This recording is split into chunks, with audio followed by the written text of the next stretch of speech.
देख रहा है विनोद, कितने अच्छे अच्छे लोग हमारा इंटरव्यू कर रहे हैं। मेरा निकनेम है प्रोफेसर।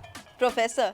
वो मनी हाइस्ट वाले? नहीं वो नहीं। मुझे आपको स्ट्रगल वाले लाइन में डाल दिया, अब खुद बीएड करके अच्छा पैसा कमा रहा है। मेरा फेवरेट कैरेक्टर जो रघुवीर सर करते हैं वो मेरा फेवरेट है। सुंदर लड़कियां एक बार देख लेती हैं। मुझे आज भूख लगी है, मैं ऐसी एक्टिंग करूं कि मुझे 10,000 रुपये कोई दे दे। कॉन्फिडेंशियल है, पर मैं एक चीज बोलूंगा, चुनाव होने वाला है। आपको हम विस्तार से बता दे रहे हैं, आप शकल, अकल और नस्ल तीनों से आदमी है। प्रणाम।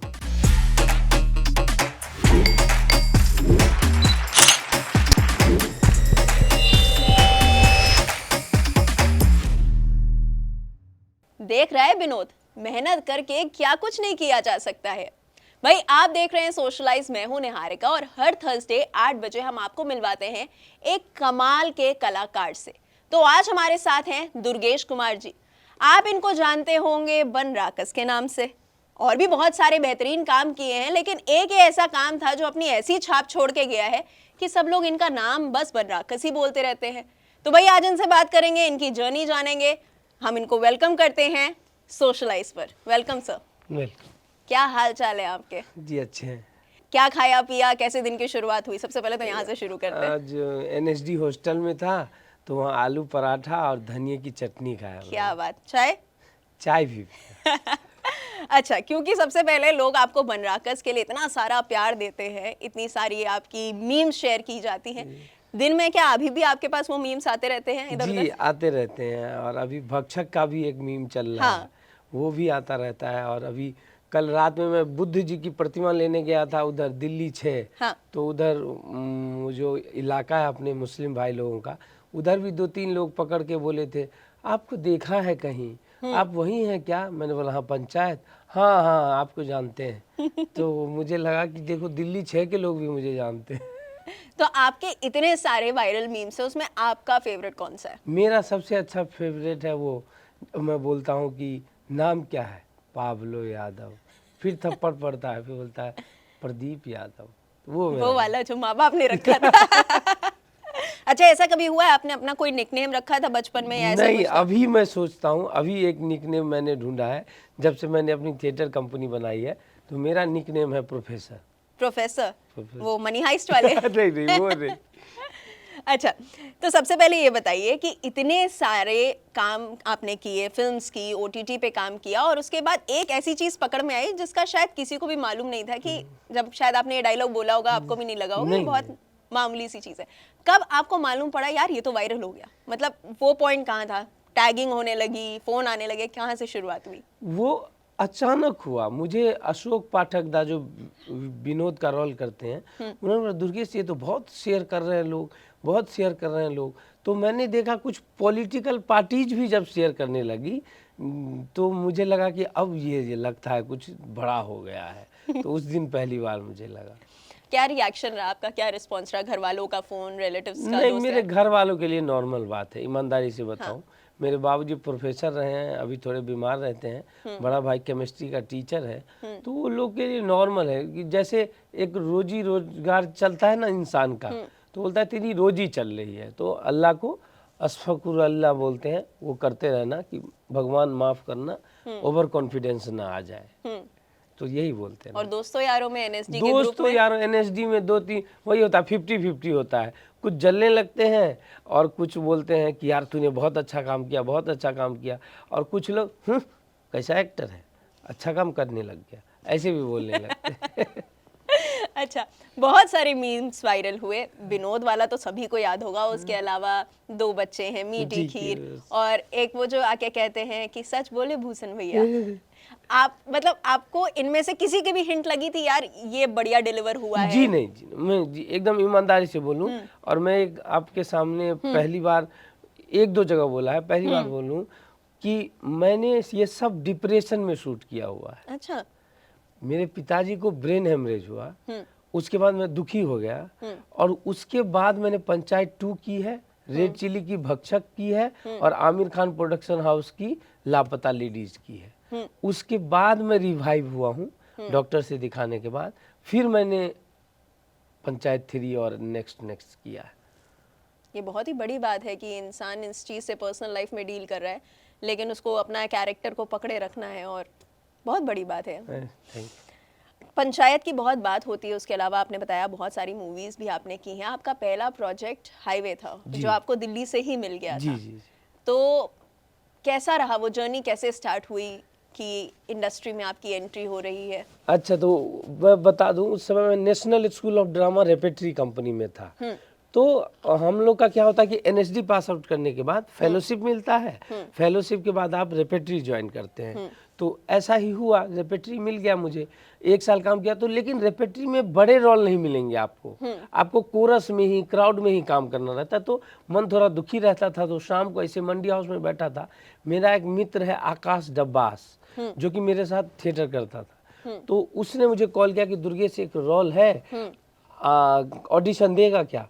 तो मैंने बोला दूंगा। तो वो फिल्म थी पीके, आमिर खान की। पीके में एक रोल है जो लॉकेट छीनते हैं, वो नानू भाई ने वो रोल किया। उसका ऑडिशन लिया, इम्प्रोवाइज कराया। मुकेश छाबड़ा की छोटी टीम थी उस समय, तो मुकेश छाबड़ा जी ने इम्प्रोवाइज कराया। इम्प्रोवाइज कराने के बाद बोले देखते हैं दुर्गेश। फिर मैं निकल के आया। फिर 2 दिन बाद मुझे कॉल आ गया कि उस फिल्म में तो नहीं हुआ तेरा, पर एक फिल्म बन रही है हाईवे, इम्तियाज अली की, उसमें एक कैरेक्टर है जिसमें तेरा हो गया है। तो मैंने बोला एक ही ऑडिशन से दोनों? तो बोला हाँ हाँ वो तेरा हो गया उसमें। फिर हमने हाईवे शूट की। कैसा रहा हाईवे का एक्सपीरियंस? हाईवे का एक्सपीरियंस तो मेरे लिए हाईवे जैसा ही रहा, बहुत मज़ा आया। हमने ट्रैवलिंग, मतलब ट्रैवलिंग मुझे भी पसंद है, तो पूरा गुड़गांव से लेके जम्मू कश्मीर तक बाई ट्रेवल ही किया। बीच में होटल में रुकते थे, जंगल में खाना खाते थे। इम्तियाज अली सर, रणदीप हुड्डा, आलिया भट्ट, शहर शुक्ला, प्रदीप नागर, हम लोग आराम से एक फैमिली की तरह ट्रैवल करते करते खा रहे थे। और उसी में बीच बीच में थोड़ा बहुत इम्तियाज अली जी का नोट आता था, रियल रखना दुर्गेश, रियल रखना। अभी क्योंकि इम्तियाज अली सर को मेंशन किया है, तो उनकी अभी हाल ही में फिल्म आई है चमकीला, देखने का मौका लगा आपका? नहीं, अभी तक नहीं लगा, मैं थोड़ा रिहर्सल में बिजी हूँ, पर मैं जरूर देखूंगा वो। और वहीं रणदीप हुड्डा की आई है वीर सावरकर, वो देखी मैंने। कैसी लगी आपको? मुझे बहुत अच्छी लगी। बहुत अच्छी लगी। उनके ट्रांसफॉर्मेशन की काफी बात हो रही है, आपने उनको पर्सनल लाइफ में देखा है, काम करते हुए देखा है। How is he as an actor? वो बहुत अच्छे मेथड एक्टर हैं, और उनके गुरु नसीर सर हैं, हम लोग के भी गुरु हैं। तो वो दिखता है उनमें कि वो उनमें वो क्राफ्ट की पकड़ है, वो मुझे दिखता है। हाईवे के दौरान भी दिखा, और बहुत भी प्रोजेक्ट देखे, सरबजीत भी देखा, ये सब देखा, तो मुझे लगा कि he is master of craft. Naseeruddin Shah को आपने मेंशन किया है, तो उनकी एक बात बहुत फेमस है जो अक्सर लोग जिस पे डिस्कशन करते हैं, कि बहुत दिग्गज एक्टर्स हैं, सिर्फ एक्टिंग के मामले में नहीं, बॉक्स ऑफिस कलेक्शन के मामले में भी। और उन सबको लेके नसीरुद्दीन शाह का कहना है कि उनमें से काफ़ी ऐसे एक्टर्स हैं जिनको कैमरे के सामने भी आना अलाउड नहीं होना चाहिए। क्या आप इस बात से इत्तेफाक रखते हैं उनकी? देखिए, अब वो ग्रेट आदमी है, वो बोल दिए, उनको कॉन्ट्राडिक्ट तो नहीं कर सकते हैं। पर मुझे लगता है कि जिनके बारे में उन्होंने बोला है, उन लोग को एक बार आना चाहिए कैमरे के सामने और बोलना चाहिए कि मैं भी पढ़ता हूँ, मैं भी मेहनत करता हूँ, मैं भले 12th पास हूँ, जो भी है, लेकिन मैं भी आप लोग जितना जानते हैं उतना प्रैक्टिस करता हूँ। ये उनको खुल के एक बार बोलना चाहिए, ताकि नया वर्ग जो एक्टरों का आ रहा है, जिनके साथ मैं रहता हूँ, 1-2 लाख एक्टर हैं मुंबई में, जो उन्हीं को देख के आए हुए हैं, नाम लेना उचित नहीं रहेगा, तो उन्हीं को देख के आए हुए हैं। वो लोग बोलते हैं अरे फलाना तो 12th पास है, फलाना तो 12th पास है, स्टार कैसे बन गया, फलाना तो ये करता है। मैं बोलता हूँ नहीं भाई, वो लोग होमवर्क बहुत किया हुआ है, अपना क्राफ्ट आता है उनको। अगर मैं एन एक्टर पेपर्स खरीद के पढ़ सकता हूँ, तो क्या वो लोग एन एक्टर पेपर्स खरीद के, वो लोग तो रसिया जाके पढ़ सकते हैं। सही बात है। तो उन लोग पे भी विश्वास करना चाहिए। रही बात बिजनेस की, तो वो तो बिजनेस तो आखिर में है ही। हम एक्टिंग के करियर में आगे बढ़े और उसके बारे में बात करें, उससे पहले आते हैं पीछे। जी। ठीक है, बात करते हैं आपके बचपन की। जी। कहाँ पले बड़े, कैसा था बचपन, माँ बाप, परिवार में आज कौन कौन है? जी। और आज जब पलट कर देखते हैं अपनी जर्नी, तो कैसा लगता है? जी देखिए, मैं कभी एक्टर नहीं बनना चाहता था, पहले आपको बता दूं। मेरा जन्म हुआ मोतीपुर गांव, दरभंगा जिला में पड़ता है, वहाँ पे जन्म हुआ। मेरे पिताजी प्रोफेसर हैं, और मेरा बड़ा भाई है शिव शक्ति, और एक बड़ी बहन है अनुराधा झा, और एक छोटी मझली बहन है कल्पना झा, कल्पना मिश्रा। तो ये है। अब कल्पना मिश्रा और अनुराधा झा मुझे आज भी सफल नहीं मानती। वो बोलती हैं कि तू इंजीनियर होता ना तो मैं ज़्यादा खुश होती। अच्छा। तो मैं बोलता हूँ कि मेरा फिजिक्स केमिस्ट्री मैथ अच्छा नहीं था। तो बोला नहीं, तू मेहनत करता तो तू यहाँ पहुँचा है, तू मेहनत करता तू इंजीनियर भी बन जाता। आज मेरी सुबह बात हुई कि तू मेहनत करता तू इंजीनियर भी बन जाता। मैं बोला नहीं, ये गलत बात है। फिर फिर मेरा बड़ा भाई बोलता है अरे जिस लाइन में गया अच्छा गया है, मैंने उसको गाइड किया था तो इसीलिए पहुंचा है। तो मेरा बड़ा भाई और खुद सेफ गेम खेला है, खुद क्या किया, एमएससी करने के बाद बीएड कर लिया और टीचर लग गया, खुद सेफ गेम खेला है और रिस्क वाले गेम में मुझे डाल दिया। तो जब मुझे बीच बीच में काम नहीं मिलता था तो लगता था कि आदमी मुझे आपको स्ट्रगल वाले लाइन में डाल दिया और खुद बीएड करके अच्छा पैसा कमा रहा है, मेरे को ऐसा लगता था। लेकिन जब एक्चुअली मैंने बहुत मेहनत किया, मैं बहुत पढ़ा हूँ, तो थोड़ी बहुत सफलता जो अभी मिली है तो इससे मुझे लगता है कि भगवान का आशीर्वाद तो होना ही चाहिए, लेकिन मेहनत भी होना चाहिए। अब पीछे जाता हूँ तो मोतीपुर गांव में जन्म हुआ। फिर मेरे पिताजी प्रोफेसर थे तो शहर में रहते थे, तो हम लोग शहर आ गए तो सब कोई पढ़ने में बोलिएगा तो एवरेज आदमी। मेरा बड़ा भाई सबसे तेज आदमी है, वो बड़ी बहन तेज है, मझली बहन तेज है, पर मैं एवरेज हूँ। मैं खुद को एवरेज मानता हूँ। 100 में 50 नंबर आ गए ऐसे करते हुए। सरस्वती ज्ञान ज्योति शिशु मंदिर विद्यालय में पढ़ा मैं। तो वहाँ पढ़ा 6 तक। उसके बाद आ गया सर्वोदय विद्यालय उच्च विद्यालय में आ गया, वो सरकार का है, तो वहाँ भी टेस्ट होता है, वहाँ आ गया। 7 से 10th तक वहाँ पढ़ा। 10th का साल मेरे लिए क्रांतिकारी साल था। क्यों?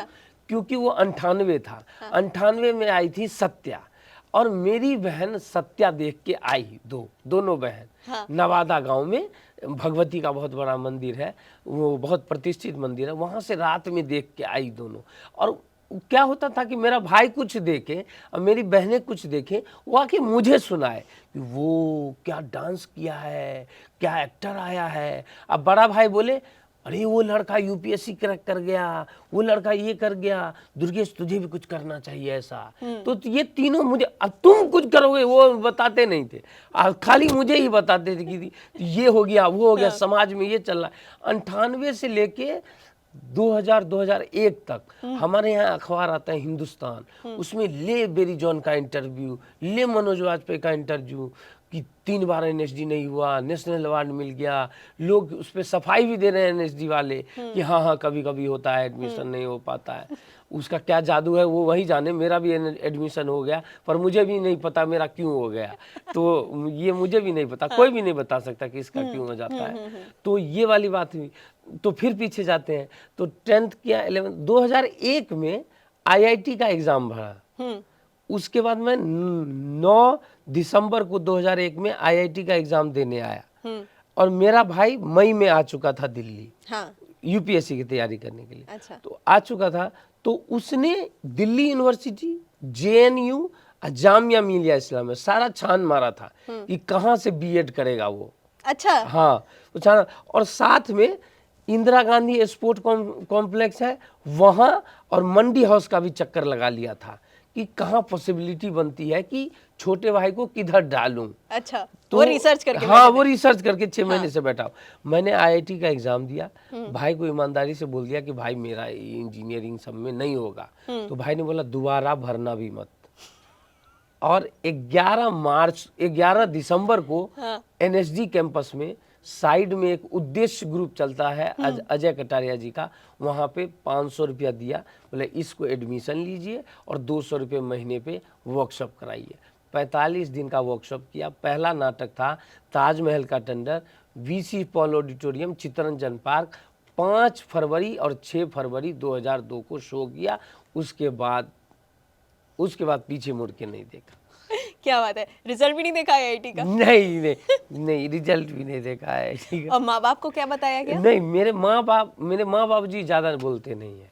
माँ मेरी हाउस वाइफ है, तो वो उनका इंटरेस्ट है कि पढ़ लिख ले, बस जो रोजी रोजगार कर। बाबूजी मेरे प्रोफेसर हैं, तो वो बोलते थे कि मेरा भाई उनको दलील देता था कि इधर अपना आईआईटी के पास वाले इलाके को क्या बोलते हैं, कुछ बोलते हैं ना, वहाँ पे बोलते हैं कि एक ढेला लेना दुर्गेश, और ढेले को ऐसे फेंकना, तो या तो वो इंजीनियर को लगेगा या कुत्ते को लगेगा।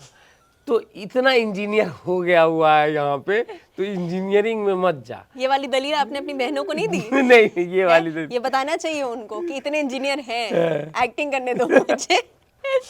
अच्छा, एक्टिंग शुरू हो गई, आप एनएसडी में आए, आपने थिएटर ग्रुप ज्वाइन किया और फिर एनएसडी में भी एडमिशन हुआ आपका। तो एनएसडी के साल कैसे रहे? एक्टिंग शुरू की, क्या क्या पढ़ाया गया, क्या क्या होता है वहाँ सिलेबस? जैसे कि मेरा पहले अटेम्प्ट में नहीं हुआ, पहले में मैं 100 बच्चों में आ गया था, पर 20 बच्चों में नहीं आ पाया। दूसरी बार में मैं 20 बच्चों में आ गया। तो 20 बच्चों को लिया जाता है? हाँ, 20 बच्चे, ठीक है, 20 बच्चों को लिया जाता। तो 20 बच्चों में आ गया। पहले ही दिन हम लोग को 5 दिन जब रैगिंग बोलते हैं शुरू होता है, पर हमारी तरफ रैगिंग बंद हो गई, तो शुरू होता है, उस 5 दिन में हमें सोने नहीं दिया। हमारे डीन थे अभिलाष पिल्लई, डायरेक्टर थी अनुराधा कपूर। तो पूरा दिल्ली उन्होंने घुमाया हमें, दिल्ली की ऐसी ऐसी जगह घुमाया जो कि हम एज ए नॉर्मल नहीं घूम पाते। हमें ये भी पता है कि 50 रुपये दे के यहाँ बिस्तर मिलता है और लोग सोते हैं और उसका 50 रुपया दिया जाता है, और वो 50 रुपया कहाँ जाता है ये आज तक किसी को नहीं मालूम। अच्छा, हमने पहली बार देखा कि एक लड़का एक लड़की को किस कर रहे हैं पार्क में, हमने पहली बार देखा। हाँ। ये अपने जीवन में। हाँ। तो ऐसी ऐसी जगह उन्होंने एक्सप्लोर कराई। लाल किला हो गया, जामा मस्जिद हो गया, हनुमान मंदिर हो गया, पूरा दिल्ली घुमाया। ये ओरिएंटेशन चल रहा था हमारा कि तुम किस शहर में हो उसको तो जानो पहले।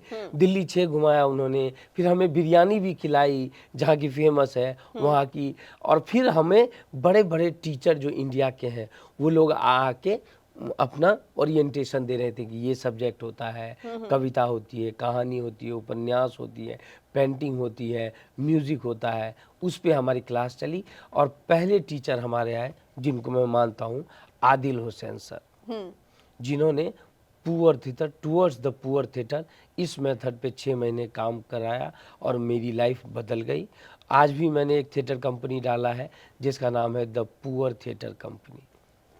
कैसा लगता है, मतलब एनएसडी से शुरुआत की और शुरुआत करने के इतने साल बाद आज खुद का थिएटर ग्रुप है? हाँ, ये मेरा एम ही था कि अब लोग बोलते हैं कि एनएसडी वाले थिएटर नहीं करते, फिल्मों में चले जाते हैं। अरे भाई, सब थिएटर करना चाहता है, लेकिन आर्थिक रूप से मजबूत भी तो हो जाए।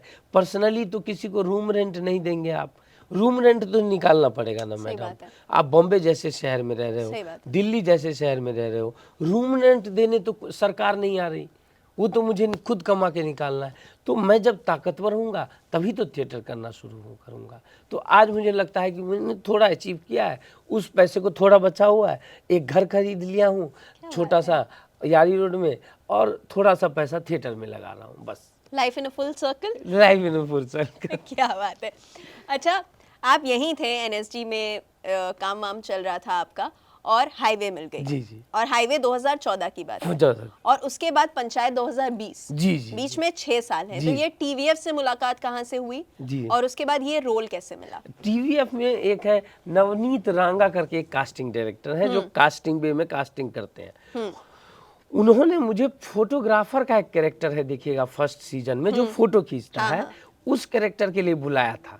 मैंने बहुत दिल लगा के ऑडिशन दिया, मुझे प्रोजेक्ट का नहीं पता था, बहुत दिल लगा के, पर वो रोल किया है एस्पेरेंट के जो डायरेक्टर है, राइटर है, उन्होंने वो रोल किया हुआ है, नाम भूल रहा हूँ मैं।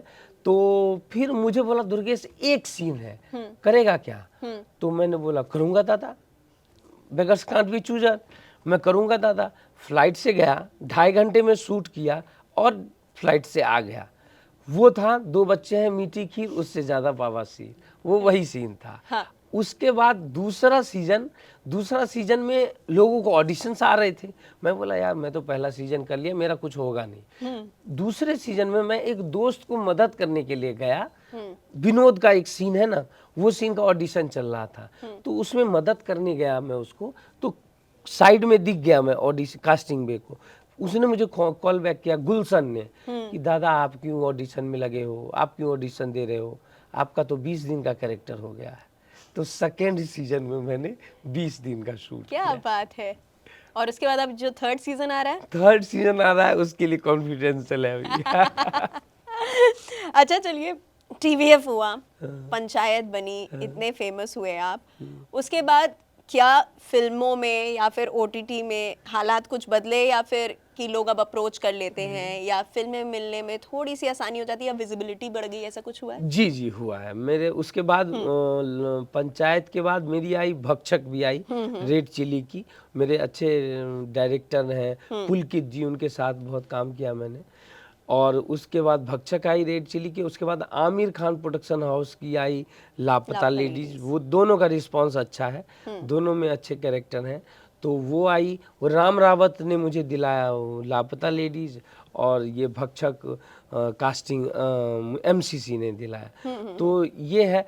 अब लोग, अब कहीं इंट्रो देने जाता हूँ, पहले होता है नॉक नॉक, सर मेरे लिए कुछ है, फिट नॉट फिट। तो अब कोई भी देखता बोलता है फिट फिट, आ जाओ अंदर आ जाओ। तो क्या ये बात है, क्या बात है। अच्छा, 3 सीजन पंचायत के, आपका फेवरेट कैरेक्टर कौन है पंचायत? मेरा फेवरेट कैरेक्टर जो रघुवीर सर करते हैं, वो मेरा फेवरेट कैरेक्टर। क्या बात है। क्या सबसे बढ़िया क्या लगता है उस कैरेक्टर में आपको, उस उनके रोल कैरेक्टर में, उनके कैरेक्टर में मुझे जो उनका, देखिए क्राफ्ट सीख लिया हमने, उन्होंने भी क्राफ्ट सीख लिया, दुनिया के सारे एक्टर क्राफ्ट सीख लेंगे, पर एक इंसानियत पैदा करना, उसमें आत्मा से लगना कि एक्टिंग नहीं कर रहा है पर जानता है कि वो एक्टिंग कर रहा है। तो वो अचीव करना ना, वो एक बहुत, अभी तक हम लोग उसका नाखून के बराबर नहीं है, ईमानदारी से बता रहा हूँ। जो रघुवीर सर ने अचीव किया, हम लोग को इमेज याद है, वो मेरी लाल के हसीन सपने, वो वाला इमेज आज तक याद है, वो वाला जी इमेज। तो वैसा एक्टर मुझे उनका बेस्ट सीन लगता है जब वो चाबी ढूंढने जाते हैं फील्ड में।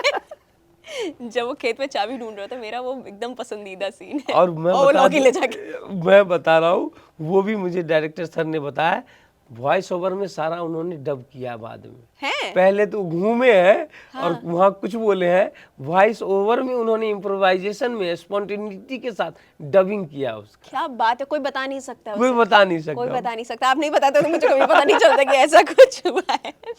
अच्छा चलिए, क्योंकि हम ये सारी बातें कर रहे हैं, आप बताइए हमें कि पंचायत, उसके बाद इतने सारे वायरल मीम्स, उसके बाद ये बड़ी बड़ी फिल्में, फेमस होने के बाद लाइफ कितनी बदली? फेमस होने के बाद मेरे लिए कोई लाइफ नहीं बदली। मैं वही सामान्य दुर्गेश हूँ जो मोतीपुर में पैदा हुआ था, सरस्वती ज्ञान ज्योति में पढ़ता था, फिर सर्वोदय में पढ़ता था। मैं नॉर्मल ही हूँ, लेकिन लोगों का रिस्पांस देख के लगता है ना, लोग आके पैर छू लेंगे, छोटे लोग, बड़े लोग चाबासी दे देंगे, सुंदर लड़कियां एक बार देख लेती हैं। तो वो बड़ा मेरे को थोड़ा विचित्र लगता है कि यार इतना रिस्पांस क्या कर दिया। मैं तो एनएसडी में भी वही करता था, एसआरसी में भी वही करता था, और अभी भी वही कर रहा हूँ। लेकिन अब हो गया, रीच पहुंच गई लोगों तक। तो ये लोगों का पॉइंट ऑफ व्यू बदला है, मेरा पॉइंट ऑफ व्यू कुछ नहीं बदला है। ये आपने अपनी दीदी लोगों को बताया? ये दीदी लोग देख रही है कि इंजीनियर बनने पे ये सब नहीं मिलता है। हाँ, इंजीनियर बनने में ये सब नहीं मिलता। अच्छा, एक्टिंग प्रोफेशन में हैं आप, और इसमें एक शब्द है जो पिछले कुछ सालों से काफी वायरल हो रहा है, वो है नेपोटिज्म। हाँ। ठीक है, अब एज एन एक्टर आप पढ़ाई लिखाई करके यहाँ आ रहे हैं, और लोगों का मानना है कि क्योंकि फलाना किसी का बेटा है, किसी का भांजा है, किसी का जानने वाला है, इस वजह से उसको फिल्म में आसानी से मिल जाती है। इस पर आपका क्या टेक है, आपका क्या कहना है? मेरा मानना है कि देखिए, काम सबको करना है, सबको करना है, वो भी अपने रास्ते से आ रहे हैं, लेकिन एक शब्द और है, वो है पोटास। पोटास रहेगा वो टिकेगा। शाहरुख खान किसी का बच्चा नहीं है, वो जो भी है, पोटास रहेगा तो टिकेगा। पोटास की लड़ाई है। और मैं बोलता हूँ सर्वाइवल एक्टिंग, मतलब मुझे आज भूख लगी है, मैं ऐसी एक्टिंग करूँ कि मुझे 10,000 रुपये कोई दे दे। ये है सर्वाइवल एक्टिंग। तो सर्वाइवल एक्टिंग के सामने नेपोटिज्म वाले थोड़े हल्के जरूर पड़ जाएंगे। मैं सिर्फ इतना बोलना चाहूँगा। ठीक है, उसके अलावा एक पिछले कुछ समय से ट्रेंड चलता आ रहा है, जब से सोशल मीडिया बहुत पावरफुल हो गया है, कि लोगों को वेब सीरीज, लोगों को फिल्मों में रोल इस वजह से भी मिल जाते हैं क्योंकि उनकी एक सर्टेन फॉलोइंग है। जी जी। वो इन्फ्लुएंसर्स हैं, उनको लोग जानते हैं, इस वजह से भी उन्हें मूवीज में छोटे बड़े रोल मिल जाते हैं। तो एज एन एक्टर क्या ये आपको बुरा लगता है कि हम इतनी मेहनत कर रहे हैं और सो एंड सो पर्सन जो शायद इस फील्ड का है भी नहीं, हो सकता है कि देयर इज XYZ पर्सन जो कॉमेडी के वीडियोस कर रहा हो या ब्यूटी के वीडियोस कर रहा हो या ट्रैवल के वीडियोस कर रहा हो और उसको एक बहुत सीरियस फिल्म में या फिर OTT के किसी वेब सीरीज में रोल मिल गया हो। तो क्या एज एन एक्टर ये चीज तकलीफ देखिए, देती है? दिल से तो बुरा लगता है क्योंकि 450 NSDN है मुंबई में औसतन। फर्स्ट प्रेफरेंस उनका होना चाहिए। उन्होंने बहुत मेहनत की है और आज भी बहुत मेहनत कर रहे हैं। और मैं अभी NSD फर्स्ट ईयर और सेकेंड ईयर के बच्चों से मिल के आ रहा हूँ, 24-24 घंटे मेहनत कर रहे हैं। एक का नाम है अभय दत्त वाजपेयी, वो फर्स्ट ईयर का लड़का है, 24-24 घंटे मेहनत कर रहा है। एक सेकेंड ईयर का लड़का है पीयूष गुप्ता, एक है शांतनु और एक है अमरेश। मैं इनसे पर्सनली बात किया, ये मौका मुझे सौभाग्य मिला उनके साथ रहने का, कि मैं देख रहा हूँ कि नए लोग क्या कर रहे हैं, नए एक्टर्स क्या कर रहे हैं। तो मैंने देखा वो हमसे ज़्यादा मेहनत कर रहे हैं, वो उनको टीचर हमसे बेहतर मिल रहे हैं। तो अब इनको न लेके अगर आप इन्फ्लुएंसर को लेंगे तो उस प्रोजेक्ट का मतलब क्या रह जाएगा, मुझे बताइए। तो ये थोड़ा सोचना चाहिए, जो सो कॉल्ड बड़े लोग हैं जो काम दे रहे हैं, उनको सोचना चाहिए कि एक अभय दत्त वाजपेयी है जो 24 घंटे मेहनत कर रहा है एक्टिंग पे, उसके 500 फॉलोअर हैं, उस असली हकदार वो है काम पाने का। जो आपका थिएटर ग्रुप है द पुअर थिएटर कंपनी, इसका एम क्या है? इसका एम है no costume, no light, no design, bare stage, सिर्फ एक्टर, बॉडी और ऑडियंस। आप कहानी लाइए, कहानी बोलिए, आप हैं और दर्शक हैं। आप कविता लाइए, कविता बोलिए, आप हैं और दर्शक हैं। आप नाटक लाइए, आप नॉवेल लाइए, आप हैं और दर्शक हैं, बस। और ये हम प्लेटफॉर्म दे रहे हैं नए लोगों को, जिनको लगता है कि वो नवाज हैं पर उनको नवाज जैसी अपॉर्चुनिटी नहीं मिल रही है। आप आइए, हम आपके लिए ऑडिटोरियम बुक करेंगे, हम आपके लिए पैसे खर्च करेंगे। ज़्यादा पैसा तो नहीं है हमारे पास, पर हम खर्च करेंगे और आपको प्लेटफॉर्म देंगे। निर्देशक हों, राइटर हों, जो भी हैं, हमारा जो भी बजट है उसमें हम ये करने की कोशिश कर रहे हैं। इस थिएटर ग्रुप में अभी तक आप कितना काम कर चुके हैं? इस थिएटर ग्रुप में अभी हमारा अप्रैल में 17, 18, 24, 26 4 नए नाटकों को प्रोड्यूस किया है, जिसका बेदा ब्लैक बॉक्स में संपत भाई का वो कंपनी है, उसमें शोज होने वाला है। और हम 3 प्रोडक्शन तैयार कर रहे हैं, ओथेलो और एक रंजीत कपूर सर के साथ और एक राहुल बग्गा जी के साथ। 3 नए प्रोडक्शन तैयार कर रहे हैं और सब नए एक्टरों को काम दे रहे हैं। अब क्योंकि आपका खुद का थिएटर ग्रुप है और आप अपॉर्चुनिटीज दे रहे हैं नए आर्टिस्ट को, भले वो डायरेक्शन में हो या एक्टिंग में हो, क्या आपको लगता है कि इतने कॉम्पिटिटिव वर्ल्ड में जहां पर हम जान रहे हैं कि लोग बहुत खर्च करते हैं अपने सेट्स पर, अपने कॉस्ट्यूम्स पर, उसमें ऐसी किसी चीज़ का सर्वाइवल है in the long run? Ma'am देखिए, सबसे बड़ी बात यह है कि द जर्जी ग्रोतोस्की एक टीचर हुए बहुत बड़े पोलैंड के, जो मॉस्को आर्ट थिएटर में एक्टर पढ़े स्तानिस्लावस्की के अंदर में, और उन्होंने अपना एक क्राफ्ट बनाया जिसका नाम है द टुवर्ड्स पुअर थिएटर। तो उन्होंने बनाया, मैं बोला हूँ इंडिया में यही चल रहा है, इंडिया में यही चलेगा, यही सत्य है। आप साउथ में जाइए तो कुडियट्टम, कथकली और कलरीपायट्टू है, उसमें क्या होता है, कुडियट्टम में एक एक्टर आता है और एक प्रज्वलित दीप के सामने परफॉर्म करता है, उसका अपना एक स्ट्रक्चर है, उसमें परफॉर्म करता है। तो यही अंत में यही चलेगा इंडिया में। सड़क पे नाटक करो, एक चीज़ है, बोलना बुरा नहीं बोलना चाहिए, भीख मत मांगो, सड़क पे जाओ, कहानी सुनाओ, 5 लोग कहानी सुनेंगे और उनसे बोलो कि भाई कहानी अच्छी लगी तो मुझे आज का खाना खिला दो। इंडिया का सत्य यही है, क्योंकि जनसंख्या बढ़ती जा रही है, हम लोग 140 करोड़ हो गए, तो रोजगार कैसे पैदा होगा? आपको 0 बजट में अपना स्टार्टअप शुरू करना होगा, तो आप एक तरह से देखा जाए या कहा जाए तो जैसे स्ट्रीट आर्टिस्ट बाकी सारी कंट्रीज में बहुत फेमस है कि हम लोगों ने देखा भी शाहरुख खान चल्ला गाने पे गिटार बजा रहे हैं, उनका गिटार का बॉक्स सामने रखा और लोग उसमें पैसे रख कर जा रहे हैं। क्या this is the way forward? क्योंकि अब हम अगर आई डोंट नो आप हाल ही में सीपी गए हैं या नहीं, आपको वहाँ पे स्ट्रीट डांसर्स मिलने लगे जी, हैं अब जी, जी। अब लोग हैं जो एक टेप बजा देंगे और वहाँ डांस करते हैं और जी। लोग उनको खाने पीने का सामान वो देते हैं या सब पैसे पुअर देते हैं। थिएटर है, वो सब पुअर थिएटर। वो सब पुअर थिएटर। तो आपको लगता है कि इसका स्कोप है धीरे धीरे डेवलप होना है? धीरे धीरे डेवलप हो, लोगों को समझना पड़ेगा। लोगों को जेर्जी ग्रोतोस्की की एक किताब है towards the poor theatre, Peter book ने बोला है इसको पढ़िए, तो उस किताब को पढ़िए, आपका पूरा कंसेप्ट क्लियर हो जाएगा। उस किताब को आदिल हुसैन सर ने हमें पढ़ाया था, बहुत कंसेप्ट क्लियर, बहुत बड़े टीचर हैं, बहुत कंसेप्ट क्लियर हो गया था। और इस बीच में एक टीचर और है, हमारे गुरु हैं रॉबिन दास जी, उनका नाम लेना चाहूँगा। उन्होंने बोला एक किताब, जीवन में एक किताब को पकड़ो और उसको जीवन भर पढ़ो, तब जाके आप लंबे समय तक अच्छी एक्टिंग कर पाएंगे। 10 थ्योरी है, 10 लोगों के बीच वो मुंडे मुंडे मतिर भिन्ना वाली बात हो जाती है, वो न करो। हाँ। एक थ्योरी लो और उस पर जीवन भर काम करो, वही आपको लॉन्ग रन का अच्छा एक्टर बनाएगा। बेहतरीन बात है ये। और इस चीज को मैं एक इस तरीके से भी देख सकती हूँ कि it is about coming back to your roots. Yes, ठीक है, नुक्कड़ नाटक बहुत होते जी, थे जी। पहले, गांव में मंडलियां लगती थी जहाँ लोग गाते बजाते थे, लोग कीर्तन ऐसे होता था। कीर्तन होते थे। और शायद यही एक रीजन है कि पंचायत जैसी सीरीज फेमस हुई हैं। लोग जो आजकल मेट्रोपॉलिटन सिटीज में बैठे हुए हैं, वो लोग भी पंचायत देखकर खुश हो रहे हैं, जी, उन्हें जी। भी लग रहा है यार क्या सही है, क्या मस्त जिंदगी है ये सब। और यहीं से वो कॉन्सेप्ट भी आता है कि अब स्विट्जरलैंड में जाके शूटिंग नहीं हो रही है, गांव देहात में जाके शूटिंग हो रही है, क्योंकि लोगों को वो रिलेटेबल लग रहा है। ये सत्य है, ये सत्य है। यही हमें आना पड़ेगा वापस। ये जो हमारा इंडिया का बाउंड्री है, इसी में व्यवसाय शुरू करना पड़ेगा और इसी में लोगों को सबसे बड़ी बात है रोजगार देना है ना लोगों को।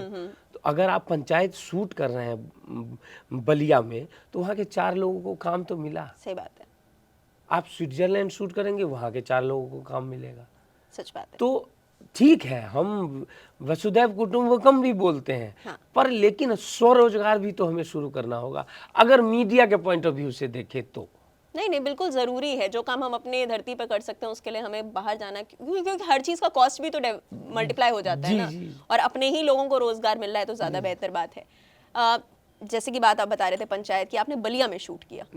हमने शूट किया हुआ है भोपाल गांव के, भोपाल से आगे 40 किलोमीटर आगे सीहोर डिस्ट्रिक्ट है। हाँ। सीहोर डिस्ट्रिक्ट में महोडिया गांव है, हाँ। वहाँ शूट किया, पर वो फ्रिक्शन में आता है कि वो बलिया है। ठीक है। अच्छा, कोई ऐसी अनटोल्ड स्टोरी है बिहाइंड द सीन्स जो किसी को नहीं मालूम हो? जैसे कि अभी एक तो आपने बता ही दिया हमको, उसके अलावा कुछ ऐसा है पंचायत की शूटिंग के वक्त कुछ हुआ हो, कोई किस्सा, कोई मस्ती मजाक जिसके बारे में लोग नहीं जानते और बहुत ही मजेदार किस्सा हो? जैसा कि अभी तो तुरंत नहीं याद आ रहा है मैम, पर हमारा अशोक पाठक का यही चलता था। अशोक पाठक था जिन्होंने विनोद किया है, तो एक वो बता रहे थे कि एक BTS दे दीजिए। हाँ। तो मैंने बोला कि ऐसा बोलिए कि जो ये करते हो और आप बोल दीजिए कि ये नहीं करते हैं। हाँ। तो मैंने बोल दिया कि अशोक पाठक दा जो है ये शाम होते ही दारू नहीं पीते हैं, और उन्होंने मेरे बारे में बोल दिया कि दुर्गेश जी बिना सिगरेट के सब शूट कर लेते हैं। तो ये वाला चीज़ हम दोनों का कॉन्ट्राडिक्शन चल रहा था। क्या बात है। एक रैपिड फायर करते हैं आपके साथ, ठीक है? आप हमें फटाफट से जरा जवाब दीजिएगा। विनोद या फिर बनराकस, कौन सा वाला कैरेक्टर आपको ज्यादा मजेदार लगता है? विनोद। विनोद। पहला पेचेक आपका कितने का था जो आपने एक्टिंग की हो उसके लिए? 1.25 लाख। 1.25 लाख, क्या बात है। आपका फेवरेट गाना? अभी है 90-20 का एक गाना है भूत वाली फिल्म का, तुम्हें मैं प्यार करूं, तुम्हें इतना प्यार, वो गाना। अपने बारे में आपने सबसे खराब चीज ऑडिशंस में क्या सुनी है? मेरे बारे में? हाँ। अरे मेरे बारे में ये, अरे रोज रोज आ जाता है। एक अच्छी चीज और एक बुरी चीज फिल्म इंडस्ट्री के बारे में? अच्छी चीज ये कि यहाँ सबका वेलकम है। हाँ। और बुरी चीज ये कि यहाँ एक्चुअली में सबका वेलकम है। क्या बात है। OTT या फिर फिल्म्स? दोनों। दोनों। आपके फेवरेट एक्टर कौन है? मनोज वाजपेयी, इरफान खान, नवाजुद्दीन सिद्दीकी। और आज का जो नया लॉट है उसमें से? नया लॉट में विजय वर्मा। क्या बात है। लास्ट फिल्म कौन सी देखी थी थिएटर में? अंधाधुन। मतलब अभी आपको जाना चाहिए, बहुत समय हो गया है। सबसे बुरी एडवाइस आज तक आपको किसने दी और क्या थी वो एडवाइस? मेरी बहनें, इंजीनियर बन जाओ। आपको सबसे ज्यादा इंस्पिरेशन किस इंसान से मिलती है? मनोज वाजपेयी। क्यों? उनकी जो ऑटोबायोग्राफी भी पढ़ी मैंने, हाँ। तो वो लगता है कि वो आदमी बहुत मेहनत करता है, बहुत मेहनत करता है। उस मेहनत को मैं, अगर वो 48 घंटे मेहनत करते हैं तो मुझे लगता है कि मुझे कम से कम 50 घंटे मेहनत करनी चाहिए। क्या बात है। अच्छा, कोई ऐसा इंसान है जिससे आप मिलना चाहते थे लेकिन वो इस दुनिया में नहीं रहे इसलिए आप नहीं मिल पाए? मुकेश कुमार। क्या बात है। अच्छा, थोड़ी सी बात कर लेते हैं आपके आने वाले प्रोजेक्ट्स के बारे में। तो हम पंचायत 3 के बारे में आखिरी में बात करेंगे। आप हमें बताइए आपके कौन कौन से प्रोजेक्ट्स आने वाले हैं और आप क्या क्या काम कर रहे हैं? यशराज का महाराजा, उसके बाद हंसल मेहता प्रोड्यूस 1.5 बीघा जमीन, हाँ। रेड चिली का कर्तव्य। क्या बात। ये तो है। और एक सुमन टॉकीज का गैंग्स ऑफ गाजियाबाद। ये 4 है और अभी 3 और हैं आने वाले। अच्छा, और बहुत सारे लोग होंगे क्योंकि आप इतना मेंशन कर रहे हैं एनएसडी को, जो जानना चाहते होंगे कि एनएसडी में एडमिशन लेना हो जी तो क्या क्या करना पड़ता है, क्या प्रिपरेशन पहले से होनी चाहिए? जी, आप सबसे पहले एक अच्छे सब्जेक्ट में, इंटरेस्टेड सब्जेक्ट में ग्रेजुएट होने चाहिए। उसके बाद 6 नाटक का क्वालिफिकेशन होना चाहिए आपके पास, कि 6 नाटक में आपने लाइट किया, कॉस्ट्यूम किया, एक्टिंग की, कुछ भी आपका एक्सपीरियंस। हाँ, एक्सपीरियंस 6 नाटकों का होना चाहिए। और 2 आदमी का रिकमेंडेशन लेटर होना चाहिए। अच्छा। जिस ग्रुप के साथ आपने काम किया है वो लिख के दे दे कि मेरे ग्रुप के साथ काम किया है, अच्छा लड़का है, वो होना चाहिए। फिर आप तैयार हैं एनएसडी देने के लिए। और उसके बाद एनएसडी का पेपर होता है, रिटेन होता है। हाँ। उसी दिन ऑडिशन होता है। हाँ। और फिर 5 दिन का वर्कशॉप होता है और फिर फाइनल रिजल्ट आता है। और जो रिटन एग्जाम होता है उसमें कैसे क्वेश्चंस होते हैं? रिटन एग्जाम में हमारे समय में 2 ही क्वेश्चन होते थे, एक इंग्लिश में लिखना होता था, एक हिंदी में लिखना होता था। हाँ। तो इंग्लिश में जो अपने बारे में लिख दो और हिंदी में कोई नाटकों का परिचर्चा होती है वो लिखना होता है। अच्छा, और आपको क्या लगता है कि अगर कोई इंसान, क्या कोई पॉसिबिलिटी, कोई प्रोबेबिलिटी आपको लगता है कि, या ऐसा लगता है कि यार होना होता तो हो जाता, नहीं होना होता तो नहीं? नहीं, मेहनत करने से सब, मेहनत करने से होता है। मेहनत करने। अच्छा, आते हैं पंचायत 3 पर। ठीक है, आप अपने पार्ट के बारे में कुछ बता सकते हैं हमें? कॉन्फिडेंशियल है, पर मैं एक चीज बोलूंगा। हाँ। चुनाव होने वाला है। ओके, इसमें भी हमें वायरल डायलॉग्स, वायरल मीम्स मिलने वाले हैं? पहले से प्रिडिक्शन नहीं करते हैं, नहीं तो पता नहीं क्या हो नहीं हो, इसीलिए पहले से प्रिडिक्शन नहीं करते हैं। अच्छा, रिंकी की शादी हो जाएगी? ये तो रिंकी से पूछना पड़ेगा। हम नंबर लेंगे इनसे। अच्छा, चुनाव तो आपने बता दिया होने वाला है, तो खड़े हैं आप चुनाव में? ये भी तो कॉन्फिडेंशियल है। अच्छा, ये सारी बातें हो गई, इतनी सारी फिल्में हो गई, इतने सारी वेब सीरीज हो गई, आपका सबसे ज़्यादा मज़ेदार प्रोजेक्ट आपके हिसाब से कौन सा था? मेरा सबसे ज़्यादा प्रोजेक्ट मेरा मज़ेदार था हाईवे, जब मैं पहली बार एक्टिंग कर रहा था कैमरे के सामने। हाँ। तो उसमें मैं एक्चुअली ढूंढ रहा था कि लोग बोलते हैं ना थोड़ा सटल करो, फिल्म में आ गए हो, हाँ। लाउड मत करो। हाँ। पर वही मैं ढूंढ रहा था, तो मुझे कुछ तो मिला और इतने सालों में भी वही ढूंढ रहा हूँ कि कैमरे के सामने रियल होना क्या होता है, वो ढूंढ रहा हूँ। जो इरफान सर ने अचीव किया था, या जो मनोज वाजपेयी कर पाते हैं, जो नवाज सर कर पाते हैं, तो वही अभी तक हम लोग ढूंढ ही रहे हैं, स्टूडेंट ही हैं, ढूंढ ही रहे हैं। अच्छा, ऐसा होता है ना कि जैसे ही कैमरा ऑन होता है आपके अंदर का कुछ ना कुछ वो थोड़ा सा कॉन्शियस हो जाता है कि कॉन्शियस हो जाता है, पर वही जो कॉन्शियस होता है उसको पॉजिटिवली लीजिए। तो कुछ देर पहले मैं नींद का झोंका ले रहा था, पर कैमरा ऑन होते ही और एक अच्छी लड़की को देखते ही वो आपके अंदर का मीटर चार्ज हो जाता है। वो क्या है, वो वहीं से शुरू होती है एक्टिंग। अच्छा, ये सारी बातें हो गई। आपने एक फिल्म की थी दिल बेचारा, जी, जी। वो सुशांत सिंह राजपूत की आखिरी फिल्म थी। आपका कैसा एक्सपीरियंस था उनके मेरा साथ काम बहुत अच्छा एक्सपीरियंस था। भाई बहुत टाइम से आते थे, भाई बहुत टाइम से जाते थे, बहुत जॉली थे। एक बार एक कैमरे वाले सीन में मैं सिर्फ एक जगह पे स्टैटिक था, उन्होंने बोला दुर्गेश ऐसे नहीं करते ना, तू वीडियो कैमरा वाला है, तू लेके घूम भी। साहिल वैद्य था आगे पोस्टर लेके, तू घूम भी। तो वो अच्छे इंस्ट्रक्शन भी हमें देते थे। और बहुत ब्राइट लोग जो होते हैं, बहुत ब्राइट स्टूडेंट जो होते हैं, वो मुझे उनके व्यक्तित्व से झलका दिखा। तो ये मेरा एक बोला नहीं चाहिए, अच्छा एक्सपीरियंस रहा उनके साथ। अच्छा, फिल्म बाद में रिलीज हुई, उनकी डेथ पहले हो गई थी, जी। तो क्या रिएक्शन रहा था आपका, आपके साथ की जो कास्ट वगैरह थी जब मालूम पड़ा? जी, मेरा तो ज़्यादा कांटेक्ट उनसे नहीं, आसपास वालों से नहीं था, पर मेरा जो रियल था वो मुझे बहुत बड़ा धक्का लगा, क्योंकि सुशांत सिंह जी का जो बहुत बड़ा फैन है, वो मेरा रूममेट है। रूममेट है। मैंने बोला मैंने इंस्टाग्राम पे देखा कि सुशांत सिंह राजपूत नहीं रहे। मैं बोला ये कैसा, अभी तो शूट करके आया था। तो उसने बोला क्या बोल रहे हैं? कल ही तो मैं पढ़ रहा था कि वो फिजिक्स के बारे में कुछ लिख रहे थे, फिजिक्स के बारे में कल ही ट्विटर पे कुछ डाला था। और मैंने बोला यार ये क्या हुआ? वो तुरंत रोने लगा, और वो उस रात शायद बुखार उसको आ गया था। तो मेरा एक्सपीरियंस यही था। काफ़ी सारे रिपोर्ट्स में ऐसा भी कहा गया था कि वो डिप्रेशन में थे, और आपने भी अपनी डिप्रेशन की जर्नी की बात की।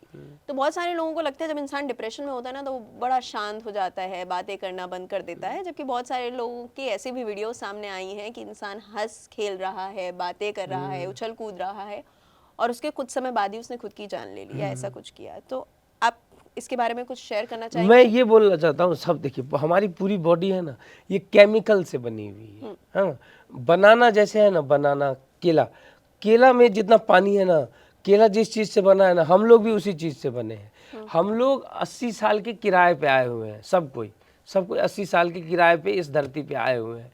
तो मेरा मानना ये है, वो केमिकल डिसबैलेंस हो, तुरंत डॉक्टर के पास जाइए, उनसे सलाह लीजिए। दुनिया बहुत एडवांस हो चुकी है, ऐसे ऐसे मेडिसिन आ चुके हैं कि आप 1 मिनट में ठीक हो जाएंगे। और उसका डॉक्टर जैसे बोले वैसे यूज कीजिए। उसको नशे के लिए मत यूज करने लगे, उसको यूज कीजिए। बहुत अच्छी ज़िंदगी है। डिप्रेशन भी आता है, मुझे भी आया हुआ है। और माँ बाप, इससे बड़ा कुछ नहीं होता। आपको कुछ भी हो, माँ के गोदी में जाके थोड़ी देर सो जाइए। आपका कितना बड़ा भी ग्रह नक्षत्र बोल रहा होगा गड़बड़ होगा, वो नहीं गड़बड़ होने देगी। बहुत बहुत खूबसूरत बात है ये। और मतलब कोई भी इंसान, स्पेशली अगर आप अपने माँ बाप से दूर रहते हो, तो आपको ये चीज़ और ज़्यादा फील होती जी, है जी। कि कभी कभी जब दिन अच्छा नहीं होता है ना, और मूड नहीं अच्छा होता है, लगता है यार बस शांति से घर वाली ज़िंदगी वापस मिल जाए, कहाँ फालतू की मगजमारी में फंस गए हैं। इस पूरे इंटरव्यू को ख़त्म करें उससे पहले आप अपना कुछ एक्सपीरियंस शेयर करना चाहेंगे as an actor, as an individual, जो इस इंडस्ट्री में इतने समय रहा है, काम कर रहा है, अच्छे बुरे दिन आप सब देखते हैं। आपने बताया कि जब आप अंदर से खुश नहीं होते फिर भी काम पर जाना पड़ता है क्योंकि कमिटमेंट्स होते हैं। तो उस एक्सपीरियंस के बारे में आप कुछ शेयर करेंगे? मुझे एक्टिंग करते हुए 25 साल हो गए, और एक ही चीज़ जो समझ में आया वो नसीर सर ने हमें बोला हुआ था, और इरफान सर ने भी हमें बोला हुआ था, टू डू, करो। कोई और चीज़ नहीं है एक्टिंग में अचीव करने के लिए। डिक्शनरी में जाइए, एक्ट का मतलब एक ही चीज़ होता है, टू डू, करो, बस। क्या बात है। तो थैंक यू हमें समय देने के लिए, हमसे ये सारी बातें करने के लिए। हम इस इंटरव्यू को ख़त्म कर दें उससे पहले आपका एक बार तो ये बोलना बनता है, आपके जितने भी वायरल डायलॉग्स हुए हैं, जिनके मीम्स बने हैं, उसमें से आप कोई भी 2 अपने फेवरेट जी हमारी ऑडियंस के लिए प्लीज़ बोलें। जी। वैसे तो आप हमको कह रहे थे ये शकल अकल से चूतिया है, आपको हम विस्तार से बता दे रहे हैं, आप शकल अकल और नस्ल तीनों से आदमी है। प्रणाम। एक ये था, हाँ। और एक वही देख रहा है विनोद, कितने अच्छे अच्छे लोग हमारा इंटरव्यू कर रहे हैं। Thank you so much Durgesh, बहुत मज़ा आया आपसे बात करके। मैं उम्मीद करती हूँ आपके आने वाले सारे प्रोजेक्ट्स में ऐसे ही बेहतरीन से आपके डायलॉग्स हों जिसमें से मीम्स बनाएं, क्योंकि यार हमारा दाना पानी फिर बहुत बढ़िया जी, चलता है। जी, जी। हमें मालूम होता है कि कोई पका रहा है, उसको भेज दो, देख रहे हैं ना विनोद। ऐसे करके कुछ भेज दो, या जिससे एकदम गुस्से लड़ाई हो तो जो तीसरी औलाद हो, 2 बच्चे हैं मीठी खीर। तो ऐसे ही राइटर्स बेहतरीन चीज़ें लिखते रहें और उसको आप पर्दे पर इतनी खूबसूरती से निभाते रहें। बहुत बहुत शुक्रिया हमसे बात करने के लिए, बहुत मज़ा आया आपसे बात करने में। आपको ये इंटरव्यू कैसे लगा वो आप हमें कमेंट सेक्शन में तो बताइएगा ही, साथ ही इनके सोशल मीडिया पर जाकर इन्हीं के डायलॉग्स जरा इनके कमेंट सेक्शन पर लिखिएगा, इनको भी पता चले कि वो जो डायलॉग्स आप दूसरों को व्हाट्सएप पर फॉरवर्ड करते हैं वो आप इनको भी लिखकर परेशान कर सकते हैं। तो भाई इस इंटरव्यू को खूब सारा प्यार दीजिएगा, दुर्गेश जी के आगे आने वाले जितने भी काम हैं उनको भी खूब सारा प्यार दीजिएगा, और जाने से पहले अनकट को सभी सोशल मीडिया प्लेटफॉर्म्स पर फॉलो करना बिल्कुल भी मत भूलिएगा।